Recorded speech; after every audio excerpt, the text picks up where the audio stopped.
would you say would be a defining moment in your life where you said you've been an entrepreneur for 13 years?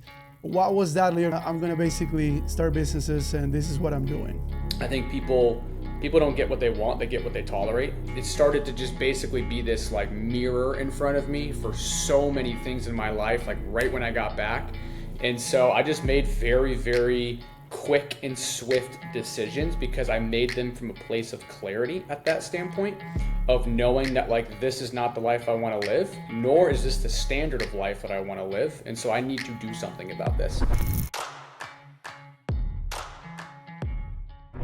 What's going on, my people? Welcome back to the It's Not Dead show, because the American dream is not dead. It's well and alive, and we have living proof right here, Kyle Ponton. Really excited to have you, man.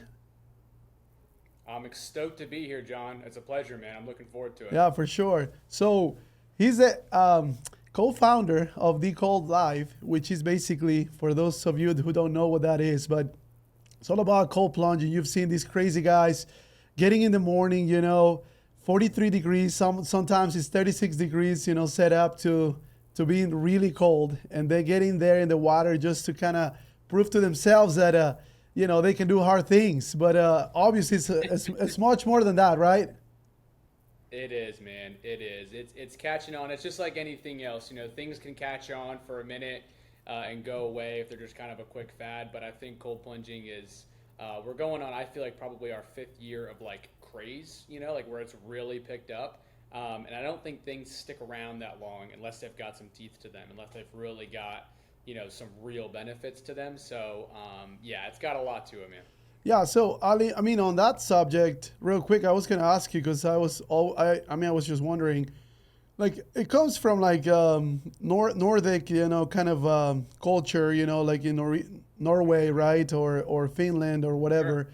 That's kind of where they started doing this, and obviously they basically about 5 years ago, or even maybe 7 years ago, they started finding, that it's actually really good for you.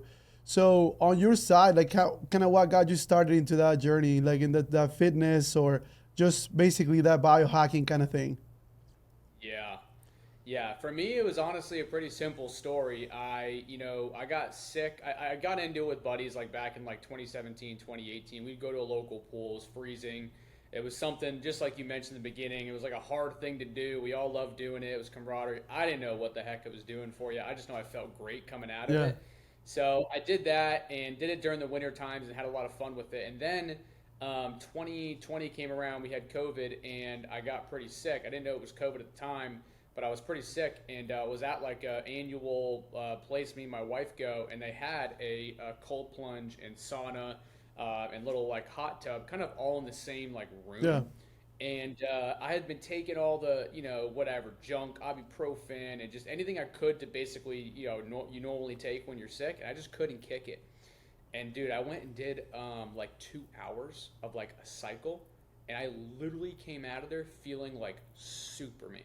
So like when I came out, I was like, dude, why is nobody talking about this? Like this is insane. Like this is Yeah. ridiculous. So I realized people were talking about it. I just wasn't really involved in the conversation. So I got really pumped about it. And long story short, this was my way of really wanting to become part of that conversation. I have a huge passion for it. I love it. I do it almost daily, and it's just something that I love. I love seeing new people do it. I love seeing people get into it, make it a part of their routine, seeing what it can do for their life, the changes that they make. It's just incredible. So now I'm grateful to just be a part of the journey now, man. It's awesome. So what's like? I guess like we can debunk a few little myths about that specifically, Sure. right? Like it's like sometimes people think, hey, you have to do it every day. Number one. Yep. Number two, it's like, oh, some people say at least 3 minutes. Some people say maybe 10 minutes. What's your Yeah. take on all of that? Yeah, I'll fire down the list. So we always say 3 minutes minimum, 6 minutes maximum. That comes straight from Gary Brecka. He's kind of our health and wellness advocate as part of the brand. He's really a big voice for us, and he does a lot of studies, participates in a lot of studies. Is really just a strong, educated voice in the space. So 3 minutes minimum, 6 minutes maximum. After 6 minutes, the benefits fall off a cliff. You're not getting anything.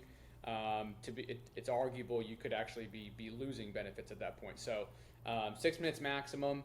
And then, as far as how often to do it, it really depends on the goal you're going for. So like kind of trying to reverse engineer what's your target. So if you're going for like active recovery, if you're going for lifestyle, if you're going for mental clarity, those all three things can give you a different, kind of prescription, if you will. Like to give you an example, like when I play paddle, like, go out there and get out in the court and we sweat for 2 hours. It's hot. I live down here in Miami. It's a sauna outside. So when I come home, I'm like, it's like I gotta get into the cold Yeah. plunge. Probably not something you want to do immediately after a workout. The first 2-3 hours of a workout, you want to stay away from doing that because you're inflating your muscles, and now you're coming back and you're deflating them immediately. It's really good for inflammation reduction, and so you're immediately bringing down inflammation, and that's kind of the opposite of what you should be doing post recovery. Not a great idea. Yeah. Expand there for a few hours, but even after a few hours you're okay. There's always people online that will make these comments like, oh, you can't do it right after a cold plunge or after a workout, and it's like, yeah, I mean, you shouldn't hop in immediately, but after a few hours you're good. So yeah, it just depends on really what your goals are, but everyone's kind of got a way of what they're doing. You don't got to do it every day. Like my wife doesn't do it every day. She does it, if we're lucky, a few times a month. So even women have different perceptions on it. They got to watch their cycles and things like that. So there's different ways to use it, but at the end of the day, man, it's just like any other tool. When you use it, prescribed for how you need to use it, dude, it's a game changer. It's incredible. Yeah, another thing that I've heard is like that it's more of a fad, right? And it's a very expensive fad because it's obviously these machines or tanks, whatever you call them, they're not cheap, right? I think they're totally worth it. I mean, obviously we bought one for our new office and we've been using it almost every day. I've seen a huge difference for me, especially. But obviously, one of the things that they can compare it to is like you remember in the 70s and 80s where like people were recommending you should like eat raw eggs. So like basically, even in the movie Rocky, right? You see Rocky freaking drinking 3 raw eggs, right? And then they found out that that wasn't a real thing, right? And now they don't recommend that. So what would you say to those naysayers? I think everything is about, well, I'll say this. First part is everyone's always saying, where's the science? Where's the science? Correct. And I get that. It's good. It's a good question to ask. But if you always needed data and science to do something in your life, you're gonna die before you do it. You're right, man. Like there's so much, there's so much evolving technology and new things these days that it takes 20 years, 10, 15, 20 years to really, substantially do any kind of real test on stuff. So I think obviously data is great, and like if you can get data and get studies, like that's awesome. Like there's some with cold plunging that are incredible, and so look at that data. It's wild. There's already insane studies out there right now. They talk about the dopamine release and what that does for the brain. So a lot of this stuff in like the addict space, if that's a personal space I'm actually really excited about. Seeing people to be able to use cold plunging as a tool in a recovery from an addiction. Again, like just insane results. Like it's one of those things that releases the dopamine in the brain, but it's a good way. It's not giving you all the bad crap that comes with Dopamine, drugs, alcohol, all that stuff. Sugar. So, sugar. I mean, same stuff, man. I mean, it's right up there. So, I think that, but I think in a simple synopsis, time will tell, man. I think at the end of the day, these things. Cold water immersion isn't particularly brand new. It's been around for a very long time. This did get started over in Norway and Sweden and that side of the world. They've been doing this in Japan for centuries. I mean, it's been around for a very long time. You go back and open up the Bible, there's some stuff about getting into cold water. I haven't read that part yet. Yeah. That's cool though. Yeah, you'll get to it. Yeah, just keep on going. Reading, I'll find it. Okay.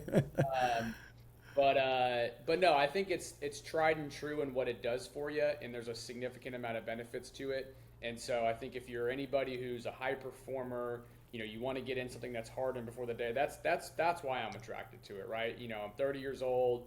We're a co-founder, running a company, running and gunning every single day. It's busy. There's stressful stuff going on, and I get in that cold plunge, man, and just the world. It just kind of zoom. Everything's gone. For that couple of minutes I'm in there. The phone's not on. There's no distractions. I'm in my zone, and I just feel like there's not a lot of things for me personally that I can get in there and do that. And so it's like I don't need a piece of data to tell me that's good for me. I do that for me. But thankfully, we're in a day and age where there is a lot of good data. So you go look at the stress stuff. Stress is a big one, man, especially for high performers or moms that are struggling or just everyday people, man. You don't have to be a business owner for a cold plunge to be a good thing for you. Does it lower Stress. your cortisol levels? You're talking about stress? Yes, Okay. my wife has struggled a lot with high cortisol, and I've actually had a hard time getting her to get started in like a Yeah. routine with cold Yeah. plunging. She's never loved it, like it's never been her thing, and so lately she's been working with this coach, and he's like, "Hey, your cortisol levels are through the roof. Like we have got to get your cortisol down." And so he's got her on a prescription basically to do the cold plunging on a certain schedule around her cycle and all these different things. But the reason why it helps so well, specifically with cortisol and high stress, is that you're basically think about it like this: you're training your mind and your whole body to go into a controlled, stressful environment. Because as soon as you get in the water, your cortisol spikes, your stress levels go through the roof. It's an immediate spike, but very quickly after that, it comes back down. And that's essentially the whole goal. Is like, okay, shit's gonna happen, man. We live in a life, live in a world. Like accidents are gonna happen. People are gonna get hurt. Whatever. Life happens, and so it's your job to go into the stressful world and manage that. And so you're training your mind, you're training your body every single day, every single time you get in there. That hey, stress is happening, but on the back half of this, that heart rate comes back down, that cortisol level comes down. You go into a parasympathetic state, so now you're calm, now you're reserved, and now you can do that. So it's like there's not a lot of things that kind of get you that immediate, jump up, jump down type Gotcha. thing, and have all the benefits for it. So yeah, it's incredible for stress Yeah, management. you kind of learn how to control it. But yeah, like going to your point of like it's what works for you. You don't need to like really read science or anything like that to understand. It's like, hey, if I eat healthy, if I go to the gym, like I don't need a study to show me that. I can see it in the mirror. I look better, but I feel better Yep. too, right? So those are the Yeah. things that people should be focusing on. It's like, hey, try it. At least try it once, I would say. But in all Yes. honesty, more than once. I would say you should try it at least 5 times. And then at that point, you can decide if it's your thing or not. Because I mean, I think the That's first great. time is one of the hardest experiences that you'll do. You know what I mean? Like that first time, it's Yeah. tough. It's a funny story because I actually had my leadership team. We went to Sedona here in Arizona. So Sedona is up in the mountains close to Flagstaff, and it was in December. So it's pretty cold over there, and we went to this leadership retreat. And I told them, hey, like the first day, right before we got into like the brainstorming and kind of planning for 2025, I said, hey, we're gonna get to this little creek, and we're gonna get into the water, and we're gonna do cold plunging. So it was like literally like a creek, as more of a river, small river. Like we don't have big rivers in Arizona. So anyway, we got in there, and these people like they were like they couldn't really think, like a lot of them that had never done it, okay, and they didn't Yep. think I was gonna make them do it, and I really didn't make them do it, but I just drove them there. I was like, hey, we're doing this.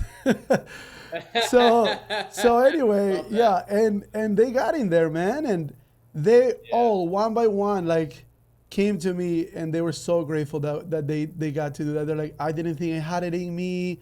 And like you talking about the mental side, just the physical aspect is great, but the mental side, like they were all like super super proud of themselves. They were telling their families, videoing Yeah. themselves, and telling everybody, it's like, hey, I could do hard things.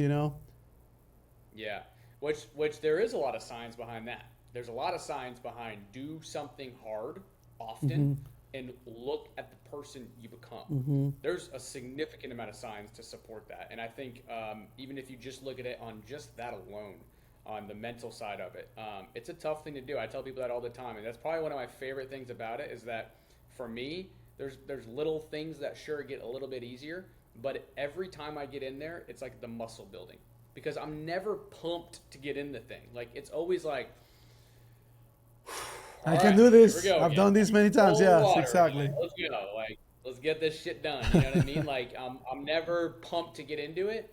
obviously after, I always feel incredible. I feel amazing. You know what I mean? It's one of the best feelings ever. So building that muscle of doing hard things all the time and doing them often. There's nothing that will get you, more out of life than consistently doing stuff That like makes that. sense. So going into the business side, I always like to ask, because I mean, the whole point of these podcasts is all about, rags to riches, right? And it's like coming from nothing and building something. A lot of people don't know this, but 80% of millionaires and billionaires come from nothing. So Wow. when you start thinking about this rhetoric of people saying, "Oh yeah, it's hard to move social classes, or it's hard to scale up and become the man, or be successful," Yep. it's not true. Because again, 80% of millionaires or billionaires come from nothing. So with that, like, what was your childhood like? Like, did you have a little bit of money, not so much? Talk to me about that just a little bit. We'll go into it a little bit. Sure. The short story is, yeah, no. We grew up Yeah, no. quite humble. I did grow up in what I was very grateful for is I had a mom and a dad. I had lived in an area that was a pretty good public school system. Um, we were kind of at the bottom of the totem pole as far as resources and finances go, but being in that area was great. And so, no, we didn't grow up with a lot of resources, but I had a lot of other really good things going for me. That's probably why I think a lot of people become successful, is because being able to learn what a dollar is and know that it's hard to earn that dollar and that you can't spend it frugally, or you got to be smart with your money and what it really takes to earn that. And so if you know what it takes to earn that, then you're a little bit more conscious about what you do with it. So In no, man, what it was state? Florida too? You grew up in Florida? I grew up in Atlanta. Atlanta, Oh, Georgia Georgia. is where I grew up. Nice. Yeah. So yeah, born in New York, moved down to Atlanta. I was very young, 5 or 6 years old, and then grew up in the suburbs of Atlanta, Got it. in a town called Marietta. So it was. I had a great childhood, man. I wouldn't switch out my childhood for anything, and it really did kind of shape, just like everyone, but it very much shaped me into the kind of the driver that I am today, and always wanting to do more and become more and provide more. I just think that, yeah, if you start without stuff, without things, without the resources there, then it kind of puts this fire inside of you that it's possible, and what you need to do. And so yeah, it's been a fun journey, man. I've been an entrepreneur now for pretty much 13 That's years, so awesome. it's been a long one. So on that, like, when you were growing up, did you ever, like, sell lemonade, or you got out there and start knocking doors to sell, like, candy? What was one of your first experiences that you kind of remember? And maybe you were not successful at it, but Oh yeah, what's one of those experiences that you can share? there's so many. I could spend the whole podcast talking about all the stupid little things I did, Yeah. but I would say the funniest one that I did, man, is I did a lemonade stand. I was young, probably 11 years old. Yep. I did a lemonade stand, and it was a hot day out, and nobody, and I mean nobody, was buying lemonade. Like we had the worst street corner. Like it was just the worst setup. Like we couldn't sell lemonade, and couldn't figure it out. And I got so, like, as salespeople, as entrepreneurs, people running and gunning, like there's some of those days you just get so frustrated, you just feel like you want to bang your head up Oh against the yeah. wall. I experienced this at 10 years old. Nobody was buying lemonade, and a car drove by, and I walked out, and thankfully didn't get ran over, but I walked out to kick the car because I was like, buy my damn lemonade, please. Like, somebody give me a quarter, man. I'm not asking for much. So yeah, man, I always had all the hustles, lawnmower, lawn care, refereeing, lemonade stands, eBays, flipping phones. I mean, I did anything you could imagine to try to make some extra money. Was always trying to do it. And this is something, because I'm an immigrant. I came from Ecuador when I was 23. My wife, she's from Arizona, so that's kind of how I ended up here. Um, and for me, something that I noticed from the beginning when I came to America was that a lot of people, from an early age, Americans are taught that you're not going to be getting handed anything. So you're going to have to get out there and get it.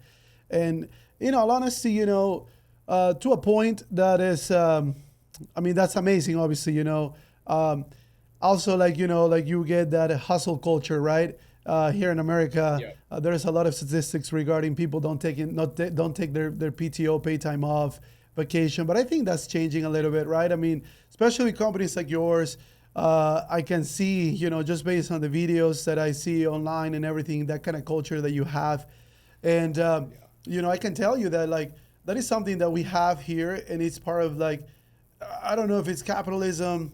I don't know if it's just American culture, or it's just the fact that, we understand it's like, hey, nobody's going to come save you. Nobody's going to come and give, because at the end of the day, when you come from a country like I do in South America, like, you understand that, like, whoever's telling you that it's going to come and save you, they're lying to you. It's not really going to happen.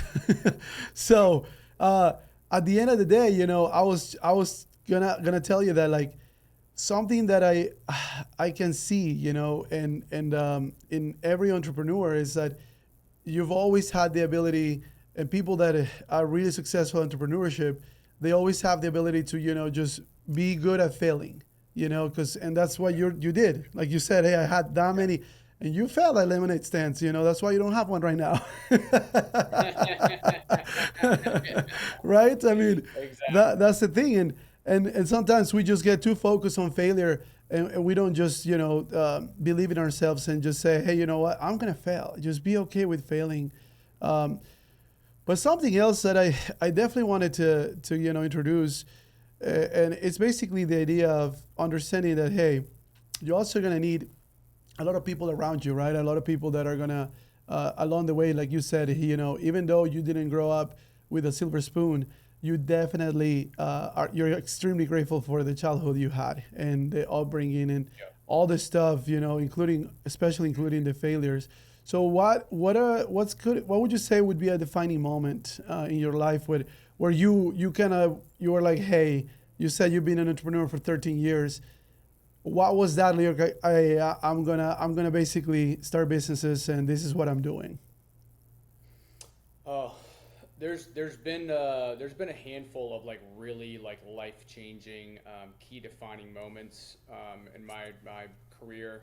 Um, I think one of the ones that's very pivotal, that probably had the biggest like swing from as far down as I was to getting into a good position was, um, I was probably 23, 22 at the time. And I was running basically like my own small car brokerage. And so I would buy, you know, 20, $25,000 cars. We would sell 10 to 15 of them a month. It'd be very, very, I had me and one other guy who did it together. And I love cars. Cars is a huge passion of mine. And that's why I got into the business, because I had such a knack for them. I just really enjoyed being around them. And so I wanted to work around them. And to make a long story short, I kind of just got tired of the business side of it and fell out of love with cars while I was doing it. I was like, this is not what I want to do. Like, I don't want to stop loving, the art and the engineering of this. And so I need to kind of figure out something. So that was on my mind for a little bit. And then I went to a Tony Robbins event of all places. And I went to this event. It was a 3-day event, UPW up in New Jersey. And there was a lot of things I took away there, but there was one such key thing I took away from there, and it was standards. And I think people don't get what they want; they get what they tolerate. And there was just it started to just basically be this like mirror in front of me for so many things in my life, like right when I got back. And so I just made very, very quick and swift decisions because I made them from a place of clarity at that standpoint of knowing that like this is not the life I want to live, nor is this the standard of life that I want to live, and so I need to do something about this. And so one of the things, like to give you an example, when I got back from this trip, I saw a commercial, and the commercial was with Verizon and T-Mobile, and I'd had T-Mobile my whole life, Yeah. and nothing against T-Mobile, I'm sure they're great carriers. I had T-Mobile my whole life, and I had this commercial come on, and it was, why pay for double the price of your phone bill with Verizon when you get 99.9% as good of coverage as you get with Verizon as you do with T-Mobile. And it was like a weird small thing to me, but that day I walked in, I canceled my plan with T-Mobile, and I went to Verizon because I was like, I want the best phone carrier. And that's a very small thing and a minute thing, but that is what translated to the rest of my thinking of just like, I broke up with the girl I was with because I was in a bad relationship. The business I was with, completely gave it up. I said, I don't want it. I don't want any money. I just said, I'm walking away. I'm done. Got rid of everything in that front and just started completely over and started surrounding myself with the right people, started looking at new businesses, and really just, it transformed my entire life. And so that was a pivotal moment. There was many more, but I think that was probably one of the biggest ones where I was like, look, if I just sit here and accept all this stuff, no one's going to, just like you said, no one's going to come out here and feel bad for me. If I keep doing this for 5 years, 10 years, no one's going to be like, oh, bud, you had a hard path. It's like, no, dude. It just doesn't work that way. You go look at the Olympics. It's like the guy who got second goes back to his country, and most people forget who that guy is. And the guy who got first gets endorsement deals. He gets money. He changes his life, and he's 0.01 seconds better than the guy in second.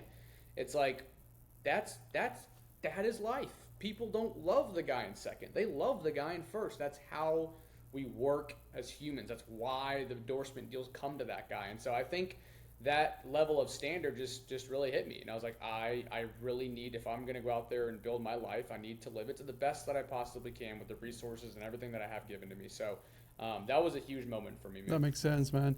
Yeah, and it's like you said, what is the saying? Number 2 is just the first loser or something like that. Yeah, exactly. It's tough.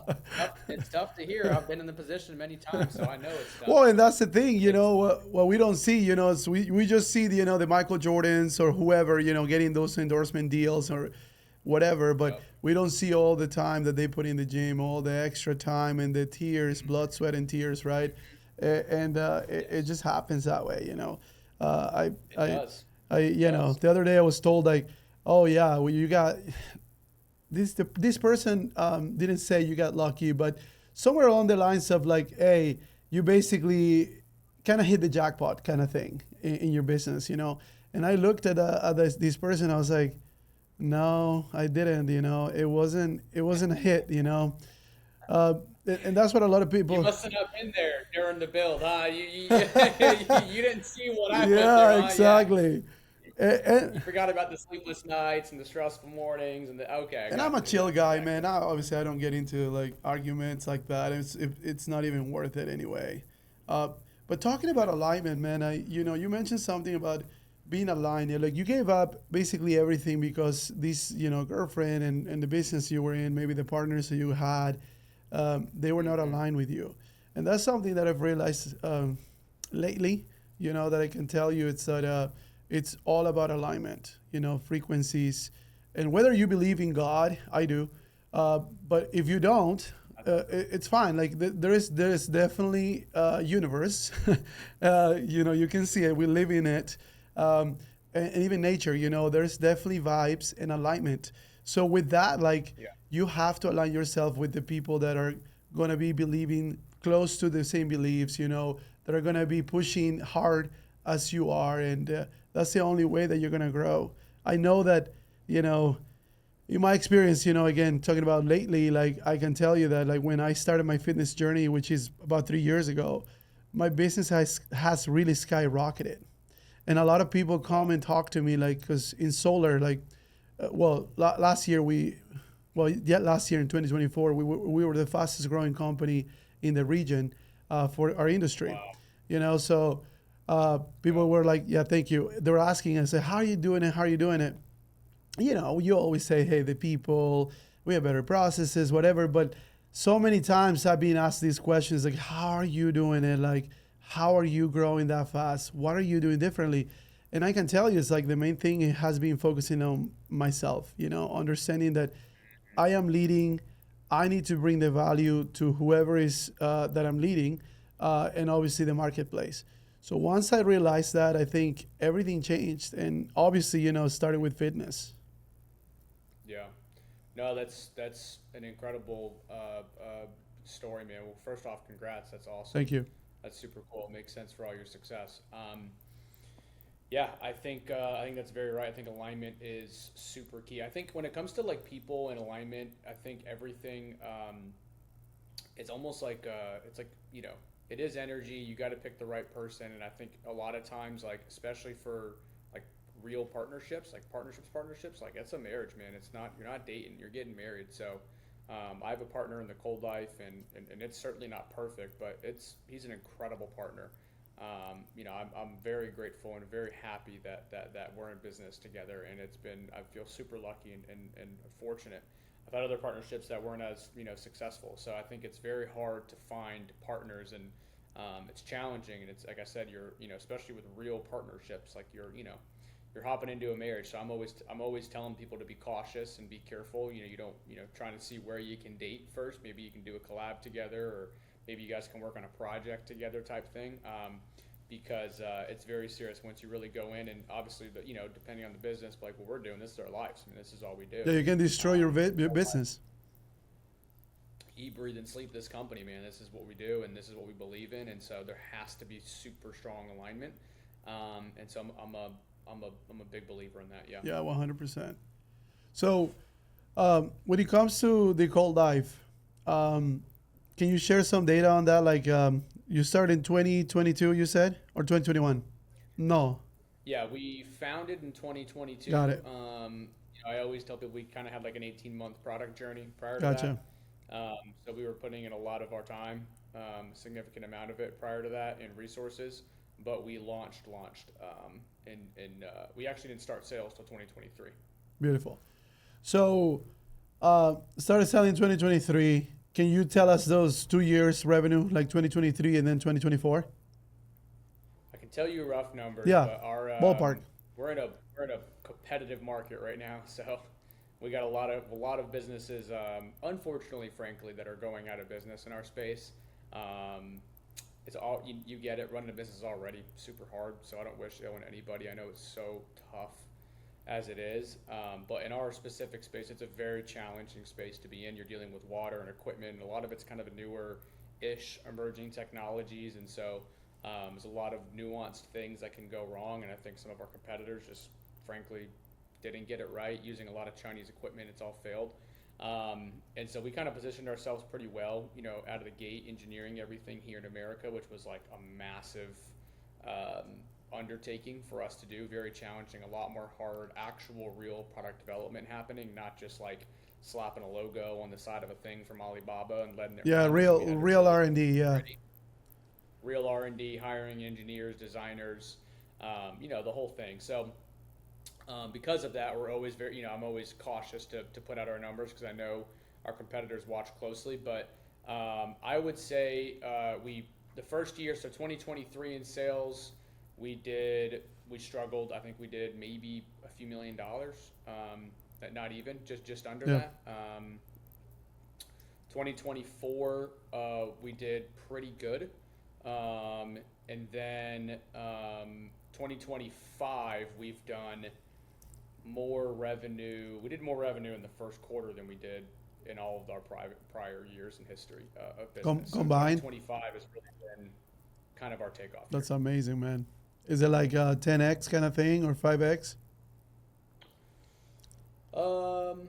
I mean, month over month, yeah, 10x type stuff. It's amazing, dude. Year over year, we're not quite there yet, but yeah, we're at a fast pace this year. It's been this year's been really good for us. That's amazing. That's amazing. Congrats on that. That's Thank yeah, you. I've seen your ads, and that's the thing. When I was like looking for an actual tank or a cold plunge, I was telling Emma, who is my assistant, and she was just showing me all these things, right? And since I had seen your ads, I was like, no, there's a company that they actually put your logo on it. I said, there's that company, and I kept you Yeah. just saying, and then finally I didn't realize that Andy also had used you guys, so I guess that then I told Andy, it's like, hey man, like, can you like make the Hook up with connection these or guys. whatever? Yeah, Yeah, Andy's amazing, by the way. Shout out to Andy. totally. He's crushed it. He's been an amazing Yeah, supporter of ours, and he's got these cold plunges now. I think in every stinking place he goes to. He's in Dubai a lot now these days, and so he's got them out there, and He's got him at events, his headquarters, his house. I mean, he's a diehard plunger, man. That's good. Yes, he really is. He really is. Cool, man. Yeah. Well, just to kind of wrap it up, because I want to be mindful of your time.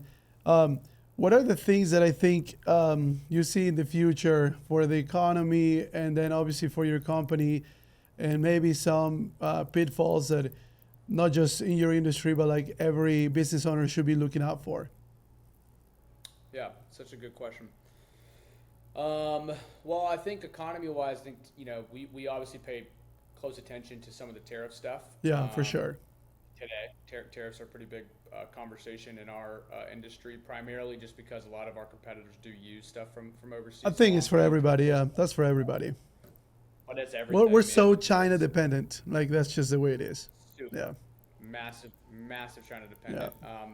So it's a big conversation, something to be very just paying attention close to. I think one big thing there too is like not I've seen some people react quickly on that, and I think in these kinds of opportunities you got to be really strategic and really smart and really try to think 5 moves ahead here. Don't think 1 move ahead when it comes to those kinds of shifts. But as far as our company, we're a cold plunge company today, and I think that's at our core where we are and who we're going to be known for. But I we're doing this really cool rebrand that will come out soon, and the theme of it is essentially like kind of like my story and Sam's story, my co-founder, which is like, look, everyone gets started with something. Maybe it's fitness, maybe it's electrolytes, maybe it's whatever, maybe it's a blood work thing you do or something your doctor tells you to go, check your T levels, and you're like, oh damn, I need to actually start paying attention. But I think in today's day and age, people are being woken up and saying you need to start paying attention to your health now. Don't wait till you're 40, 50, 60, 70 years old, when your lifespan sucks, you feel like crap, you can't be with your family, you can't be there for your kids, your grandkids, or the loved ones around you, whatever it may be. Go take charge of it now. And there's so much technology and interesting stuff going on. So I think for us, we're a cold plunge company today, but as we evolve,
and at any level, like I said, if you want to become great at anything, no matter what it is, it's very hard to do. So I think for any entrepreneur out there that's thinking about starting a business or is in the middle of it or struggling in it, like, dude, that's it, brother.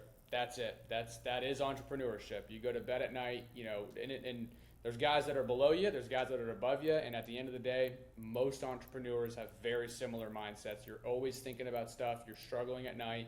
You have a little bit of anxiety. You have a little bit of stressful thoughts. The weight's on you, and so you're the one. The buck stops at you. People rise and fall at the leader of the organization, and so. Yeah, man, it's a tough world out there, and so that's why I have a lot of empathy and understanding for entrepreneurs and the struggle that it takes to make it in something. And I appreciate people who fail and people who succeed. I appreciate the people that get out there, bet on themselves, and try, because it's hard to do, man. So that's my encouragement for anybody, is that you're just get over that fact and accept it. And then it will be an easier conversation, an easier thing to actually go out there and pick a lane, whatever it is, drop shipping, e-com, or coaching, or Instagram, or solar, or whatever it is. It's like, look, it's all going to be tough, man. Accept that and then go pick your lane. And the truth is even before you, like, the hard part, I think, is the learning curve. And when you get into, like, saying, okay, I'm good at, let's say, selling cell phones, right? You're not going to go and start a freaking, cell phone company or like a store.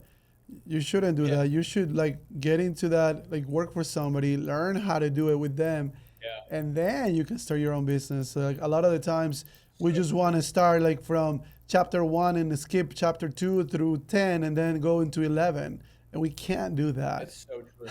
It's so true, bro. I think, and I'll respond to that because I think that's a super important message. I think the second thing I preach on a lot and just talk to a lot of my friends about in circles and try to talk a lot about is just, like, self-awareness. Yeah. And knowing, like, yourself, like, we talk, I say this all the time. I said, but trust me, the number 372 at Microsoft is doing way better than 99.99999% of all entrepreneurs. So know your superpower, because being number one is really genuinely not built for everybody. It's just not. And if that's not you, then you're going to succeed so much better at a number 2, 3, 4, 5, or 6, whatever it may be. And I don't mean that in a lower sense, but I mean it in the sense of there's more responsibility that does come with the number one thing. And so if you're great at selling and you want to stick to selling, don't go start a company to sell. Yeah. Go out there and freaking sell. Go make millions of dollars selling stuff, because you're so good at that, and hone your craft and become the best at freaking selling. Because getting a call from a lawyer or an attorney about this or an insurance company, that shit sucks, man. No one wants to deal with that. You know what I mean? So, like, it's just not that. So yeah, especially if you can learn on somebody else's dime too, man. Going out there, if you do want to become an entrepreneur, go out there and learn it from somebody else, man. Let John, train you up and let him, Trust do me, things for you for I'll a few do it for years, free. and go start your own, thing once you feel comfortable. Let John waste his training dollars on you. Exactly. It's a good strategy. Yeah, 100%. Now with that, like you mentioned, being a visionary, right? You're like, hey, you gotta be 1, 2, 3 steps ahead, or even 5 steps ahead, and see what's gonna come. So with that, you also mentioned that it might not be for everybody. Do you feel like, because every entrepreneur, everybody that is, like, basically started bootstrapped a business and made it successful, they're definitely visionaries. Like, that's, like, across the board, they're all visionaries. Yeah. So do you feel like visionary is something that you can learn along the way, or you can be taught, or do you think that you're just born with it? That's a great question. I genuinely don't have an amazing answer for it. I think that it has a lot to do with the way you were raised and the way that, in the environment you grew up in, and the trauma that you went through, good or bad or ugly, the experiences you had. So I think that really takes a significant shape on your life, a lot more than people understand. I think, it's tough to answer. To me, it goes back to the self-awareness thing. I believe that God created us and put us on this earth for a purpose, and has gifted us specific skill sets and gifts. And so uncovering those gifts, to me, is the magic of life, and using those gifts. And so that's why I preach on self-awareness, because I talk to a lot of people who want to become entrepreneurs, And some of them are the right ones and they should be trying. But some of them I'm like, dude, you're not an entrepreneur. Like, dude, you could be an incredible preacher. Like, you could be moving people and bringing people and going to the church space. Or, hey, you could be running this nonprofit. Or, hey, like, there's this movement going on across the world that you could be a part of, and you could be a leader in that sense. Like, and that would fulfill you at such deeper levels that you would have no idea. But usually it's an insecurity that's trying to say, no, I want to become this entrepreneur, I want to become this thing. So I'm always big on trying to challenge people on like where they really stand on that and uncovering layers back of like, okay, what are you really doing here? Like peel back the layers. Okay, why do you want to become successful? Okay, why do you want money? Okay, what's that going to do for you? Okay, and then just peel back and peel back. You start asking questions and peel the onion.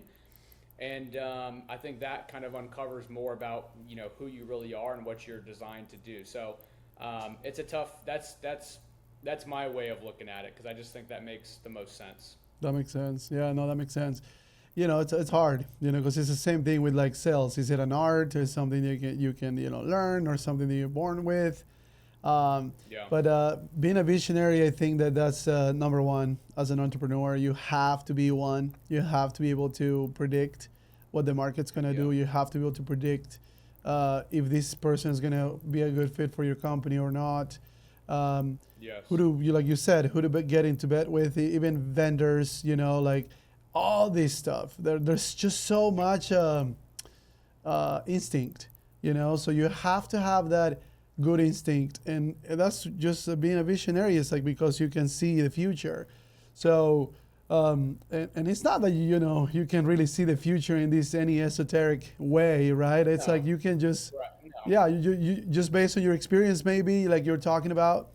But anyway, man, well, it's been great. The what, sorry? I said, yeah, you can kind of, see where the cards are going to unfold a little bit, maybe before they do. Yeah, because many times you have and that's why failure is so important, because you failed, and then once that opportunity presents itself again, you're like, no, there's pain associated with that decision, so you don't make the decision anymore, Or there's an upside, that is connected to that other decision, so you're like, hey, I'm going to make that decision 1,000 times. This is a good one. Exactly. It's all about experience too. So true, man. Yeah. So true. Paying your dues. Paying your dues.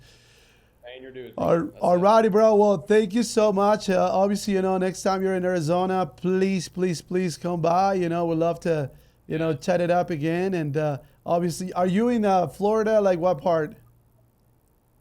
Yeah, so we're headquartered in Doral, which is like 15 minutes north of the city. Miami. I live in Coral Gables. Yeah. Of Miami, yep. Mm-hmm. And then I'm like 15 minutes south of the city. I live in Coral Gables. That's awesome. I've been to Coral Gables. I'd love to get out there. Now I know where I can come to a cold plunge. There you go. There you gotta go hunting nowhere. I gotta know exactly where I'm coming. There you go, man. There you go. That's amazing. Well, man, what's your handle on Instagram so people can follow you? Yeah, so my personal is at Kyle Ponton, and then the company is just at The Cold Life. Beautiful. Amazing. Alrighty, brother. Well, it's been great. Thank you so much. Appreciate you. Thank you so much, man. Appreciate you. Talk to you soon. Yep.